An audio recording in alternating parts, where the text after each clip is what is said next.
මහත්තයා නම් මේ පළාත කෙනෙක් නෙවෙයි වාගේ. නෑ අපේ අයියා කෙනෙක්. ඇමරිකාවේ වදින්චිය නිවාඩුවට ආපු ගම. කොහොමද මුදලාලි බිස්නස්? එවුණා ඉතින් කියලා වැඩක් නෑ මහත්තයෝ.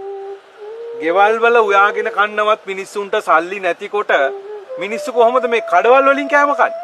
හැමදේම වැඩිනේ මහත්තයෝ. දැන් ඔය මහත්තයලා කන කිඹුල බනිස් එක හදන්න පිටි ගේන්නේ ඇමරිකාවේ. සීනි ගේන්නේ ඉන්දියාවේ. ඕක පුච්චන්න ගෑස් ටික ගේන්නේ අරාබියේ. ඒවා සේරම ගණන්නේ මහත්තයෝ. ඉතින් අපිත් කඩේට දාන ගානට සොච්චන් ලාභයක් තියාගෙන තමයි මහත්තයෝ විකුණන්නේ. හුඟක් මිනිස්සු මහත්තයෝ වේලක් නැත්තම් දෙකයි කන්නේ. මේක නම් මාර ඩිසාස්ටර් එකක් මල්ලියා. අපිත් ඉතින් මේ කඩේ කරගෙන යන්නේ මහත්තයෝ මේ රට කරගෙන යනවා වගේ තමයි. විසෙන් විස නසනවා වගේ ණයෙන් ණය ගෙවලා.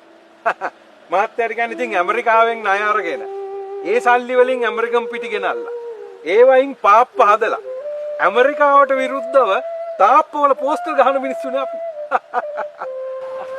මට විනාඩියක් දෙන්න. වැඩේ එකක් කීයද? 60යි. එකක්ද? මුදලාලි ඔය වඩේ දෙකම දෙන්න.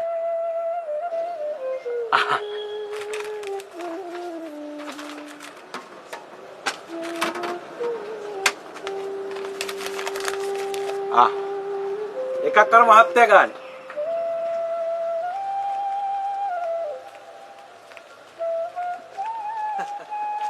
දවසට ඔය වගේ ළමයි කී දෙනෙක් මේ කඩේට එනවද කියන්නේ මමත් කියලා ඉතින් මක් කරන්නේ. මහත්තයා වගේ මිනිස්සු ඉන්නේ කලාතුරකින්.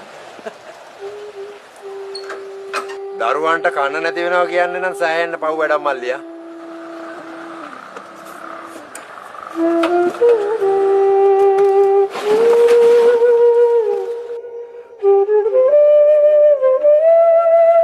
දැක්කනේ? අර පොඩි එකෙනා කන දෙයක් නැතුව විසි කරන අයිස් ටික ගන්න හදන්නේ. පුතේ මේ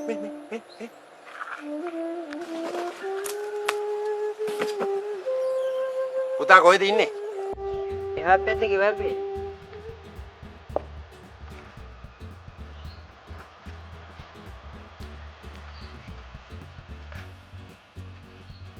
ඔය සල්ලි වලින් පුතාට කැමති කෑමක් අරගෙන ගෙදර යන්න ගෙනියන්න ඕන හොඳද?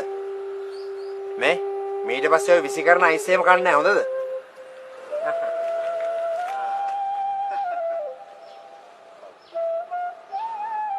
ඔය අයිස් අරගෙන යන්නේ කන්න නෙවෙයි මහත්තයෝ.